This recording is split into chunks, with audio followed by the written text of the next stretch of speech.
Ļoti interesanta personība. Mēs ar viņu iepazināmies Geto basket, tāpēc man šis spēlētājs asociējas tieši ar Geto basket turnīriem, ar Geto basket spēlēm. Šis spēlētājs ir veicis netipisku ceļu savā profesionālā karjerā, tas ir basketbols, jā. Šis spēlētājs jaunībā nespēlēja nevienā jauniešu izlasē, bet savu pirmo izlases kreklu uzvilka 26 gadu vecumā 2017. gada Eiropas čempionāta fināla turnīrā. Savu brīvo laiku jaunībā viņš pilnībā veltīja sportam, kas palīdzēja pārvarēt uzvedības un atkarību problēmas. Par to mēs arī parunāsim ar viskaļākajiem aplausiem. Ventspils sagaidām Artūrs Sausējs!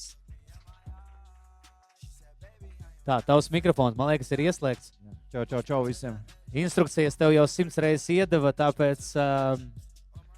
as Brian Thomas staying here, I think we will need to talk in Latvian so you can understand. Or you will pick and learn Latvian language. Yeah? You will learn Latvian. Okay. Viņš jau ļoti labi saprot. Yeah. Later we will tell you what we were talking about because story of Arturs is very fascinating. Yeah. Artūra stāsts ir ļoti, ļoti interesants. Vispār tava basketbola karjera un vispārējais. Nu, kā tu jūties, ka Geto baskets pirmo reizi tu jau 6. gadu šeit, varbūt pat 7. ja tu esi pārvācies 2020. gadā? 6. gads, 6. sezona. 6. sezona tev ir Ventspilī. Kā tu jūties, ka Getiņš beidzot pirmo reizi atbrauc arī ziemā uz šajieni? Forši, man liekas, tas labs pasākums, kur pavadīt tādu tumšo vakaru, kaut ko darot, un žēl, ka pats nevar uzspēlēt. Tu jau gribētu uzspēlēt, jā? Tev bija tāda, vispār tāda maza domiņa, ka tomēr varētu uzspēlēt Getiņā? Tieši šeit Ventspilī noteikti ne, tagad sezona iet, bet jā, tā ir tāda sirds lieta manējā, ka man patīk, jā. Jo ļoti interesanti, ka es nezinu, cik tu ļoti seko futbolam, bet iepriekšējā Forget the Winter pasākumā, kas notika Ķīpselā, spēlē Latvijas Nacionālās izlases futbola spēlētājs, tieši futbola 3-3. Tā sagadījās, ka viņam nebija līgums. Viņš gaidīja, beidzās viens līgums, gaidīja otro līgumu, un tāpēc viņš piedalījās un nospēlēja futbolu 3-3. Kaut gan viņam ir aktīva karjera, un viņš tikko spēlēja Vemblijā pret Anglijas izlasi. Nē, ja man nebūtu līgums, es arī noteikti uzspēlētu. 100%. Šāda atbilde mūs visus apmierināja. Tāpēc, ja kāds seko tavai karjerai, un kad tad, nedod Dievs, tev nebūs līgums, tad tevi vismaz varu Getiņa komandā paņemt. Jautājums varbūt izstāsti, jā, es jau tevi stādīju priekšā, jo man personīgi, un es domāju, lielai daļai Geto auditorijas ir asociācija ar tevi, ar tavām nereālākajiem 3-punktu metieniem Geto basket finālos. Kā tu vari vispār izstāstīt varbūt par savu karjeru, kā tu sāki, cik gados tu sāki spēlēt basketbolu, vai tev vispār bija basketbola sapņi, kā tevi ietekmēja Geto basket turnīri un kā tu beidzās nonāci profesionālā komandā un pēc tam vēl nonāci līdz izlasei? Tas garš jautājums. Ļoti garš jautājums, jā. Basketbolā vispār sāk trenēties no 6 gadu vecuma. Principā man tētis spēlēja basketbolu, bet tādā hobija līmenī. Bet, principā, uzaugot, tas bija vienīgais sporta veids, ko es tā redzēju. Un tad man neviens nespieda un vienkārši pajautāja, vai tu gribētu. Protams, ja tu neesi neko citu redzējis, tad, protams, ka tu gribi. Bet, tīri labi padevās un tā sākās mums basketbola ceļš. Jā, jaunās līga un pēdējie gadi Jelgavā. Un tad sanāk 23 gadi, spēlēja LBL 2. Vasara, jāiet pelnīt naudiņu, strādāja Sportlandā. Es atceros, jā. Origo. Tagad es atcerējos, jā. Okay. Es gāju strādāt Sportlandā. Tur solis pa solim, tad tiku pie iespējas pie Aināra Zirgzdiņa Jūrmalā, tā kā uz trajautu tikt, ar iespēju tikt komandā patrenēties. Jo tajā laikā Jūrmala bija LBL 1 komanda. Jā, pirmās līgas komanda. Un tad vasarā, sanāk, es nostrādāju gan arī 2 mēnešus, tad aizgāju trenējos un tiku komandā. Tā sākās mans profesionālā basketbola ceļš. Tad 2 gadus es pavadīju Jūrmalā, pēc Jūrmalas Baronā, pie trenera Galnovska. Pēc sezonas Baronā devos Galnovskis gāja uz Liepāju, un viņš paņēma man līdzi. Tad bija principā tāda izlaušanās sezona. Es domāju, ka tā bija Liepājas sezona. Mums bija tāds jauni spēlētāji, Buķankovs, Krastīņš, mums bija viens amerikānis, Malkoms Grifins, kurš pēc tam uzspēlēja Zenītā, tādās augstās AEK, Grieķijā, tādā augstā līmenī. Un tā bija tāda izlaušanās sezona. Un pēc tam Lietuva, pēc tam VF Rīga. Tad aizbraucu 1 gadu uz Krieviju, pirms vēl viss bardeiks bija sācies. Un tad sākās Covids, un tad man tajā laikā jau bija 2 bērni. Un tad īsti neviens nezināja, kas būs vai nebūs. Tālāk ar to basketbolu spēlēšanu un tām lidošanām, ceļošanu. Tad bija piedāvājums tepat Ventspilī, un tā jau 6. gadu mēs esam šeit Ventspilī ar ģimeni. Super. Ātrākais ieskats karjerā, kādu jūs jebkad esmu redzējis. Paldies tev. Es tik ātri nemāku stāstīt. Bet tu sāki, ka 22, 23 gados tā bija vienīgā tava 2 mēnešus nostrādāja Sportlandā, un pēc tam bija ar profesionāli. Bet es tevi ļoti labi atceros katru vasaru spēlējot Geto basketu, līdz pat 2015, varbūt pat 16. gadam, respektīvi pat esot profesionāli, tu vienalga spēlēji streetbolu. Jā, principā bija tā, ka vasarā jebkurā gadījumā tev jātrenējās, tev kaut kas jādara, tu nevari vienkārši sēdēt divānā un skatīties televizoru. Līdz ar to lielisks veids, kā uzlabot savas tehniskās prasmes, ir 1-uz-1 basketbols, 3x3, vairāk vietas, vairāk tehnikas attīstība, dribbles, viss tas. Kā tu teici, tur kaut kāds trakos metiens, tev jāspēj atrast vietu, kur izdarīt tos metienus. Un, es spēlēju ilgi, mēs pat spēlējām līdz man bija izsaukums uz izlasi, tā kā līdz tiem 26. Es atceros, bija turnīrs, bija pasākums Centrāla tirgu, Angāros iekšā. Mēs finālā spēlējām pret Krūmiņu, Čavaru, Miezi un dabūjām to tiketu Moskovu turnīru. Un tad tas arī bija tāds brīdis, kad bija tā kā jāizvēlēs, jo 3x3 tā kā vēl nebija tik nopietnas, kā viņš tagad ir. Un bija 5x5, kur tā kā, tu zināji, ka tev būs kaut kādi stabili ienākumi. Un tu varēsi, tādā brīdī man jau ģimene, man bija pirmā meitiņa jau piedzimusi, un tad vienkārši, un vēl uzaicinājums uz izlasi, un tad vienkārši tas viss ceļš aizgāja tā kā 5x5 vairāk.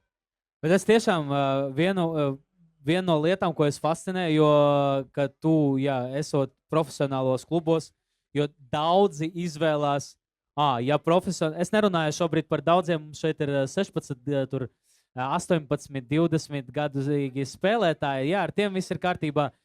Jo viņi tur no 12 gadiem spēlē getiņā, un tā kā viņi ir izlasēs, bet viņi vienalga turpina spēlēt getiņu, jo, nezinu, viņam patīk čomi un tā tālāk. Bet tad, kad spēlētājs nokļūst, piemēram, savos 20 gados, viņš nokļūst Ventspilī, Vefā, Zeļos, viņš pēkšņi pārstāja spēlēt uz ielām. Respektīvi, viņš pārstāja iet to treniņu ceļu, par kuru mēs ar tevi runājam. Un tāpēc priekš manis tas jau, diemžēl, ir ieradums, ka tā spēlētāji dara. Man no tā ne silti, ne augsti, bet man vienkārši liekas, ka vienalga spēlējot vasarā tādā sacensību vidē, tev vienalga tas palīdz kaut kādā veidā pēc tam, kad tu atnāc septembrī atpakaļ uz laukuma. Viennozīmīgi, jebkura spēle, jebkurš cits pretinieks, kur tu, teiksim, vai tu pazīsti vai nepazīsti, jebkura spēle ir daudz, es teiktu, reizes 5 vērtīgāk nekā kaut treniņš, kurā tu vienkārši pats tur tehniski darbojies, kad tu spēlē, tas jau ir cits līmenis treniņam, es teiktu tā. Par to spēlēšanu un nespēlēšanu grūti pateikt, katram jau tāds savs skatījums varbūt uz to un uzskats, bet man tas patīk, un es domāju, ka sevišķi šobrīd, man liekas, tas vēl pavar milzīgas iespējas. To nevar salīdzināt tādā laikā, kad mēs spēlējām. Tas bija ceturtdienas 3x3, tu zināji, ka tur būs labs pasākums, varēs paēst, būs labs muzons, būs draugi un beigās varēs uzspēlēt basi. Neko jau vairāk nevajadzēja. Tās emocijas dabūt. Okay, tā bija viena no galvenajām motivējošām daļām. Tad ne tikai tas, ka var uzspēlēt pret kādu, bet arī visas tās papildus pārējās lietas arī bija tāds motivējošais faktors, lai uzspēlētu to basi. Tas bija bonusiņā. Jā, ok, interesanti. Vai tad, kad tevi nesauc Latvijas jauniešu izlasēs, jaunatnes izlasēs, vai tev nebija sajūta, ka tevi ignorē? Piemēram, tāpēc, ka tu esi no Olainas, nevis tu esi tur Kraukļa vai DSN-ā. Lieta tāda, ka jaunas līgās spēlē 3. divīzijā. nu, pašā sākumā. Tad līdz ar to es biju tā kā, pirmais džeks ciemā, bet pēdējais pilsētā. Bet es domāju, ka manā karjeras tādā attīstībā tas ir nospēlējis noteikti vairāk par labu nekā par sliktu, jo es domāju, vienmēr ir labāk spēlēt, un tāpat arī tagad jauniem spēlētājiem ir, es domāju, jācenšas pēc iespējas būt tādās vietās, kur tu nevis, teiksim, tu tur nospēlēsi 5 minūtes, bet komanda visu laiku būs pirmajā vietā, bet cik daudz tu pats no tā iegūsti. Teiksim, man tas bija tā, ka mēs varbūt nebijām tur spēcīgākā komanda, bet tas mums lika attīstīties kā cilvēkiem, kā komandai, kā vispār, daudzpusīgāk, es teiktu. Tas nebija tā uzvara, uzvarēt tur medaļas, kaut kas tāds nebija tā kā pāri visam tāds, man liekas, cilvēcīgais. Vai tā arī būtu tā viena no lietām, ko tu arī ieteiktu visiem pārējiem, tīpaši tiem jaunākiem spēlētājiem, kas šobrīd spēlē, un varbūt kādam nav tik labs rezultāts, vai arī varbūt tas spēlētājs šobrīd nav tik labs, viņš nav tur komandas līderis. Vai tas ir tas, ko tu varētu ieteikt, ka lai tie spēlētāji fokusējas uz kaut kādām citām lietām, un tas rezultāts var atnākt neatkarīgi no tā? Nav jau tā bijis, ka es vienmēr esmu bijis komandas līderis. Es esmu bijis arī 12. spēlētājs. Es esmu arī bijis arī ārzemēs. Es esmu spēlējis 10 minūtes vidēji spēlē. Tur apmēram treneris tev iedod vienu dzīvību. Tu izēji laukumā, ja tu iemet, tu spēlē 12 minūtes, ja tu neiemet, tu spēlē 8. Tā ir ļoti atkarīgs arī pie kāda trenera tu tiec un kādas tev attiecības ar viņu izveidojās. Un ļoti, man liekas, basketbolā un jebkurā, man liekas, sporta veidā ļoti daudz, kas atkarīgs arī no tā, kas notiek tev apkārt. Nevis tīri tikai tas, ko tu pats no savas puses var izdarīt. Tu vari aiziet tur dienā, izmest 1000 metienus, uztaisīt 5000 driblus, tu vari no sevis izdarīt maksimumu, bet tāpat tās daudz iespaido viss, kas notiek tev apkārt arī. Ok. Vai tad, kad tu biji tas 12. spēlētājs 3. līgā, pieņemsim, es tagad, protams, pārspīlēju šo visu, ja? Bet tad, kad tu biji 12. spēlētājs 3. līgā, vai tev pirms tam bija sapnis, ka tu varētu būt NBA spēlētājs vai Latvijas izlases spēlētājs, un tad tu samierinājies ar to sapni, vai tev līdzīgi kā Brian Thomas stāstīja, viņš pat nesapņoja par profesionālo karjeru, viņš vienkārši tikai pēc tam kaut kad saprata, ka viņš vispār var spēlēt labi basketbolu? Man bija tā, ka, kamēr es spēlēju LBL2, tu vienkārši spēlē, tu kaut kā dari vienkārši vienu lietu, un tu baigi īsti nedomā, kas būs tālāk. Un tad bija tas pirmie 2 gadi tur Jūrmalā, Rīga, un tad saproti, ka tu vari ar to pelnīt naudu, spēlēt profesionāli. Un kaut kāds NBA sapnis varbūt man bija bērnībā, bet, man liekas, tas diezgan ātri tā izgais jau.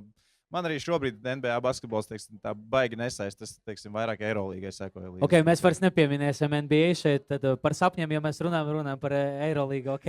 Jā. Tālūk, un tad, ja godīgi, tas tāds nezinu, wake-up call, tāds pagrieziena moments, man liekas, bija tas brīdis, kad tev izsauc uz izlasi. Tā kā, pašam man likās tā kā ne no kurienes. It kā likās, jā, es tur labi spēlēju, kaut kāda statistika ir, bet, teiksim tā, lai tur izlasēju, jo es biju gājis tā kā uz izlases spēlēm, un tu tā kā skaties no malas uz tiem spēlētājiem, un tev liekas, ka jā, viņi, grandi nenormāli. Un tad man bija iespēja tikt tā kā kopā ar viņiem strādāt, patrenēties un saprast to, ka viņi jau neko baigi atšķirīgi nedara. Viņi strādā tikpat smagi, ja ne vēl smagāk, viņi vienkārši ir profesionāļi pret to lietu, ko viņi dara. Un tas arī nes to rezultātu. Un līdz ar to tas man bija tāds liels grūdienis, ja godīgi es teiktu, kad es to mierīgi varu, kad es varu spēlēt ar tiem lielajiem grandiem, ko es esmu skatījies līdz šim tikai televizorā. Sanāk, viss, kas gāja pirms tam, nebija tā motivācija, nebija iekļūt izlasē, iekļūt Eirolīgā. Tu vienkārši labi spēlēji basketbolu, gribēji pēc iespējas uzspēlēt labāk, būt noderīgi savai komandai, kaifot no procesa, bet tas pašmērķis nebija tā, ka es būšu tur. Jo daudziem basketbolistiem visticamāk tā ir. Nē, tā kā nekad līdz kamēr man izsauc izlases, es par to nebiju domājis. Tā kā man likās, ka tas ir kaut kur tur, es esmu kaut kur te, un es tā kā darbojos savā vietā, bet, galvenais ir darboties. Tas tā lieta, par ko es arī teicu, ka strādāt pie kaut kādām lietām, jo, lai būtu profesionālam sportistam, tev, teiksim, basketbolistam tev nevajag mācīt, tur 100 lietas, tev nevajag tur mest, likt no augšas, bloķēt visu. Tev jāiemācās ir tādas kārtīgas 3 lietas, kuras tu var izdarīt izcili. Un būs noteikti treneris vai kāds, teiksim, speciālists, kas tev atradīs, kam vajadzēs tieši tās īpašības. Un tā arī var būt tev lielā iespēja. Kādas, tavuprāt, 3 īpašības var iemācīties streetbolā, ko nevar iemācīties tik ātri basketbolā 5-5? Streetbolā, pirmais es noteikti teiktu lēmumu pieņemšana. Tā kā ātrums, cik ātri tu spēj pieņemt lēmumus, tas būtu viens. Bet tas ir ļoti svarīgi, es domāju, jebkurā sporta veidā. Jo tu ātrāk spēj rīkoties stresa situācijā, jo labāk. Otrs, es teiktu kaut kāda disciplīna, spējas. Disciplīna. Tieši liekas, ka otrādi ir tāds streetbols, ir tāds laid back. Agrāk varbūt jā, tagad viņš ir pamainījies, tas sporta veids pilnīgi savādāk nekā, teiksim, pašā sākumā, bet es teiktu disciplīna pret to pašu sporta veidu, pret saviem komandas biedriem, pret cilvēkiem, ar kuriem tu spēlē. Jo, tad tu vari atļauties kaut kādas lietas basketbola laukumā, bet tev tāpatās ir jebkurš cilvēks, kurš tev spēlē pretī vai ar tevi, tev viņš jāciena ir. Ok, tā ir otrā lieta, disciplīna, un trešā lieta. Es varu tev palīdzēt? Es teiktu, trešā lieta ir izbaudīt. Ok, tā tad, tātad streetbols vairāk ļauj iemācīties izbaudīt basketbolu savā tīrākajā formā nekā profesionālais basketbols, piemēram. Jā, profesionālais basketbols ir darbs. Tas ir darbs. Tas ir tavs darbs, no tevis sagaida. Tev visu laiku ir kaut kādi mērķi, kur tev jāsasniedz, jāizpilda. Tev ir kaut kādas lietas, ko no tevis prasa. Bet streetbols ir, labi. Es tagad saku, tagad streetbols ir pamainījies. Viņš arī iziet ļoti šobrīd tādu profesionāli. Bet tajā laikā, kad mēs spēlējām, tas bija tāds vieta, kur gūt emocijas, kur pavadīt labi laiku, kur tev, kā saka, tev nekas netraucē, tev nekas cits tev nav, tev ir bumba, gross, tu darbojies. Labi, turpināsim ar vēl 3 lietām. Ko tev, tad, kad tu esi nonācis, tu biji 2017. gada fināla turnīrā? Es biju, tā kā mēs gatavojamies uz fināla turnīru, un es paliku tā kā 13. spēlētājs, es neaizbraucu uz fināla turnīru. Tu neaizbraucu uz Stambulu, jā. Bet tu biji tajā, tas bija leģendārs turnīrs. Mēs zaudējām ceturtdaļfinālā čempioniem Slovenijai, un sastāvs bija viens no visu laiku leģendārākajiem sastāviem, kāda Latvijas izlases vispār vēsturē ir bijis sastāvs. Vismaz man tā palika atmiņā. Ko tu esi iemācījies no tiem spēlētājiem? Ko tu saki, tu esi atnācis no malas? Ko tu esi paņēmis no tā sasaukuma, kad tu paliki 13. spēlētājs? Es teiktu, visvairāk tā disciplīna. Tā kā es tur ierados, protams, tu vēro vairāk savas pozīcijas spēlētājs. Dairis, Bērtāns, Blūms. Un tad tu vēro, kā viņi ierodās uz treniņu, cikos, ko viņi dara, ko viņi nedara, kā viņi seko līdzi savai ēšanai, ko viņi dara pirms spēles, pēc spēles, kā viņi rūpējās par savu ķermeni, lai tu varētu performēt tādā augstā līmenī. Tā bija tāda lielākā lieta, ko tu esi uzreiz ievērojis, ja? Jā, jo līdz šim jau tādā LBL2 līmenī jau tik liels akcents uz to netiek likts. Tu atnāc, tu kaut kā gatavojies, bet, teiksim, tādā izlasē, ka tu redzi, ka atnāk 15 cilvēku un katram ir savi izstrādāti rutīni, tur savi vingrinājumi, un tu vienkārši atnāc un uztaisi. Šito, jā. Aiziet gatavs. Un nestiepies, kamēr treneris neredz. Šis neiet cauri. Okay, tiešām, kāpēc mēs tik daudz pieķeramies, 20 minūtes ar tevi norunājam tieši par tavu sports karjeru, jo es uzskatu, ka šeit sēžot Geto basket pasākuma kontekstā, tieši šeit, un ļoti interesants piemērs jaunajiem basketbolistiem, ka ir jāspēlē līdz galam, un ka 14 gados, ja tevi neizsauc uz jaunatnes izlasi, tas vispār neko nepasaka. Tas bieži vien tas izdara tieši sliktāk. Ja, kad ir. Jā, jo tajā brīdī, kad tu tiec tā izlasē, tad tev liekas, ka tev kaut kas pienākās. Ka kāds tev ir kaut ko parādā, bet tā nekad dzīvē nav. Ja tu neko nedarīsi, tad nekas arī nenotiks. Tu esi teicis arī viena no šīs sarunas āķiem. Tu esi teicis, ka sports tev palīdzēja pārvarēt uzvedības un atkarību problēmas. Es to neesmu teicis. Tu neesi tā teicis. Nē, bet tā kā cik es sapratu, tā bija šī tā kā mūsu podcastiņa tā kā tēma. Par to. Vai tev bijusi tāda situācija dzīvē? Jā. Man, ja godīgi, nekas nav bijis tāds, nekādas problēmas ar atkarībām, jo man vienmēr ir bijis, ko darīt. Tā kā kopš 6 gadu vecuma es sāku trenēties, un tad, principā, līdz 9. klasē es vēl gāju tautiskajās dejās. Esmu piedalījies arī dziesmu deju svētkos. Tā, kad, tas ir gandrīz kā izlasē spēlēt, ok? Tas ir tiešām, jā. Un līdz ar to, principā, viss brīvais laiks bija vai nu treniņš, skola, treniņš. Vasarā mēs spēlējām tikai basketbolu. Mēs izgājām 10. ārā, 10. vakarā mājās, kad tētis zvanīja, kad viss pietiks. Ok, bet tu esi no Olainas, un Olaina nav baigais geto, bet, teiksim, tur ir lielas riska iespējas nokļūt ielās. Ja? Sākt tirgot narkotikas, nodarboties ar kaut kādām nevajadzīgām lietām, zakšanā. Es tev teikšu tā, ka tagad vairs nav tā. Tagad es teiktu, ka Olaina ir tāda ģimenes pilsēta. Visur arī Latvijā. Jā, vienkārši. Tā vide sakārtojās vairāk. Bet, teiksim, tādā laikā, kad es augu, tā kā teicu, tā pilsēta nav liela, visi viens otru zina. Un es esmu redzējis visādas lietas, gan man arī tur pazīstamie ar daudz ko jokojās un viss kaut kas ir bijis. Bet tas, kas man laikam palīdzēja, ka visi zināja, ka ir tas Džeks, ka viņš kaut kāds talants viņam ir, viņš tur kaut ko darbojās. Un man liekas, ka arī tā visa tā pilsēta, gan basketbols, futbols, boks, brīvā cīņa, ka tie visi tie cilvēki tā kā mani kaut kādā veidā arī pasargāja no tā, teiksim, no kaut kādām vietām un lietām, ka, teiksim, arī ja es kaut kur, teiksim, biju, kur man nevajadzēja īsti varbūt atrasties, tad tā kā visi zināja, un tad, tā kā tā neviļas pastūma malā. Neviļus teica, neteica vai norādīja, ka, Artur, tev to nevajag.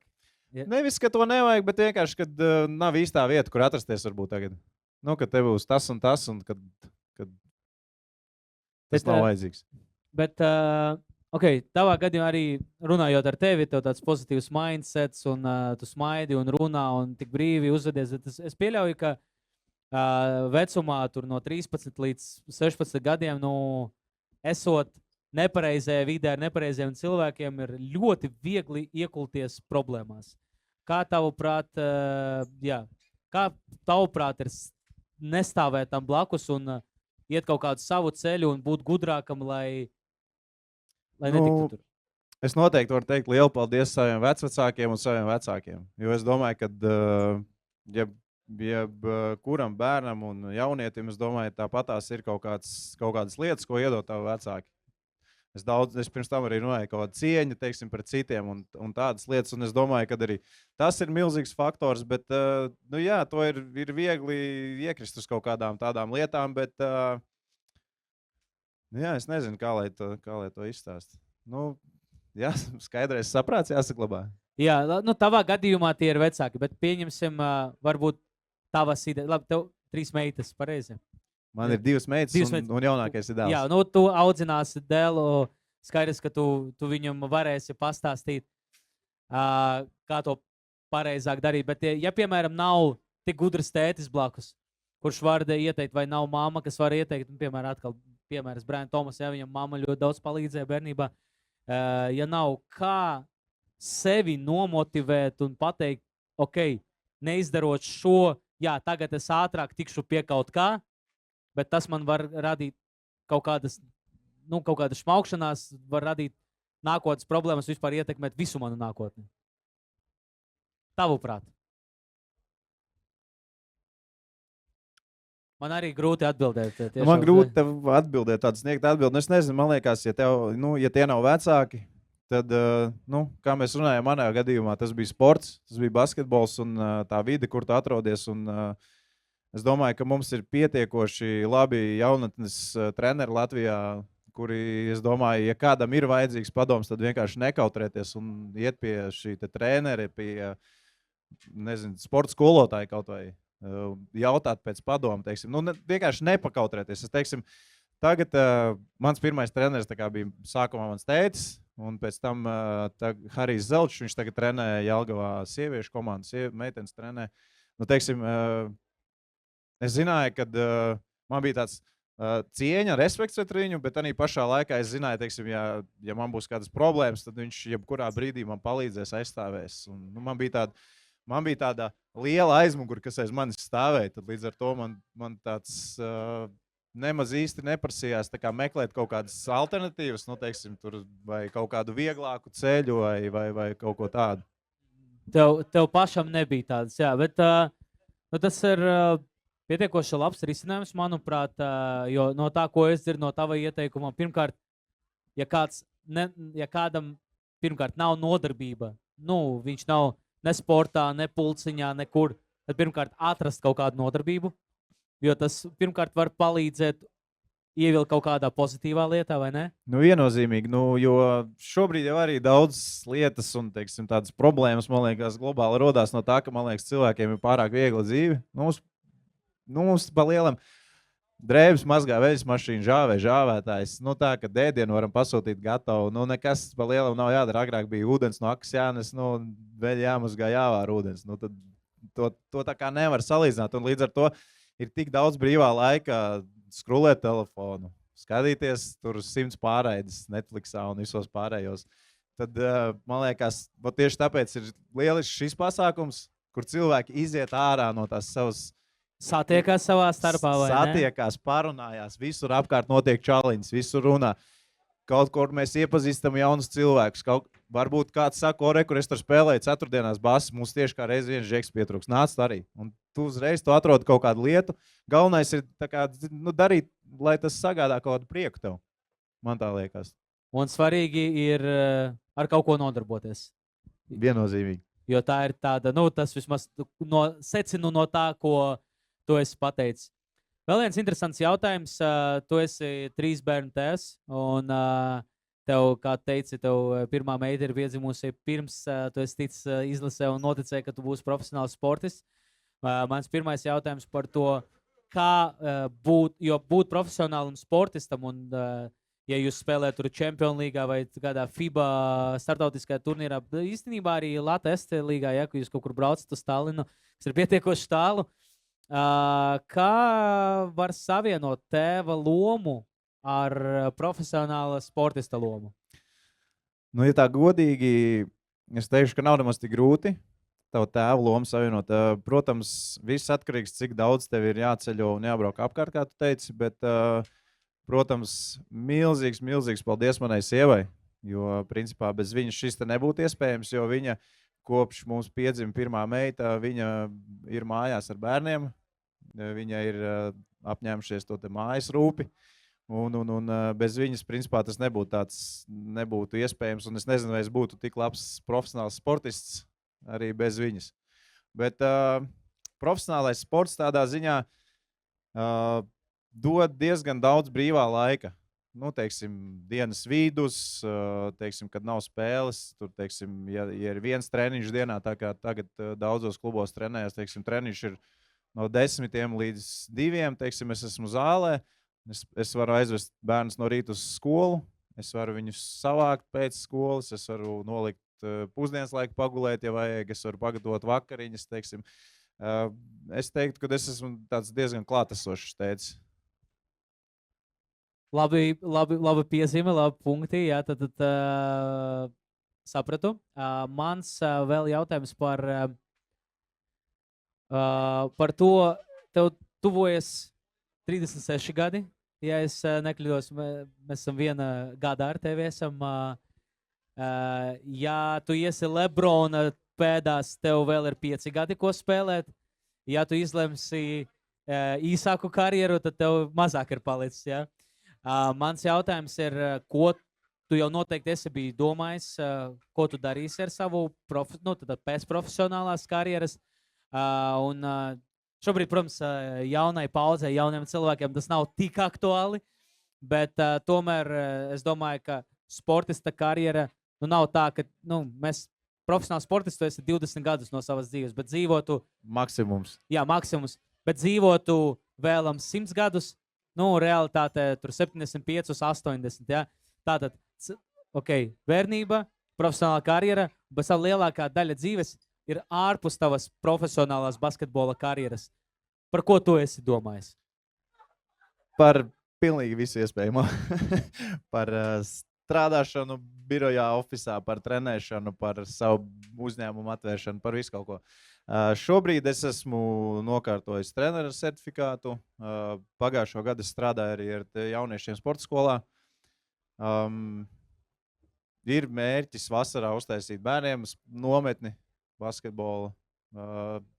Vēlams līdz 24. jūlijam, un tad 24. jūlijā visi iet uz Geto basket.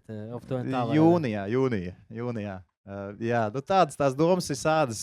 Šobrīd tas noteikti liekas kaut kur tālu, bet tai pašā laikā tepatās aiz stūra.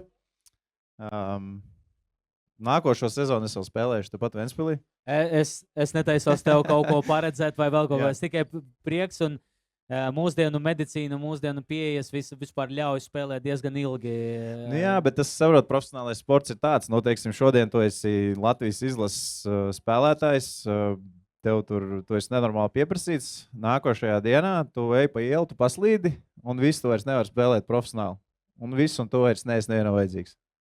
Tāpēc es nepabeidzu augstskolu, man ir iesākta augstākā izglītība. Bet tādā sakarā es nostrostēju savu brāli, kurš pabeidza augstskolu, tagad strādā par treneri un strādā arī skolā.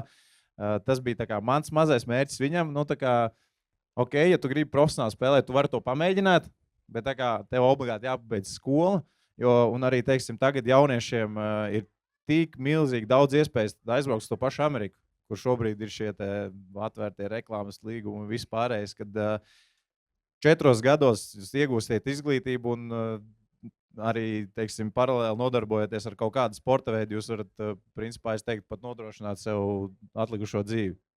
Nu tā, ka tas, man liekas, ir ļoti, ļoti šobrīd tāds svarīgs punkts, un es domāju, ka atšķirībā tā kā ar to iepriekšējo paudzi, kas bijuši, man liekas, šie bērni jau ir gudrāki, un viņi saprot, ka jāmācās. Mēs uzreiz esam pārgājuši uz ieteikumu jauniešiem. Nu, ko, Artur, es teikšu tev no visas mūsu komandas un no visiem, kas mums klausās un uzņēma informāciju. Aplausus Arturam Ausēm. Liels paldies tev par šo sarunu, par tavu arī entuziasmu šajā sarunā un tādu pozitīvismu devu. Es domāju, gan šeit, kas mēs esam noklausījušies, gan lielākā daļa, protams, noklausīsies un noskatīsies to mūsu Geto TV YouTube, iedvesmosies un sapratīs, ka karjeru var uzsākt jebkurā vecumā.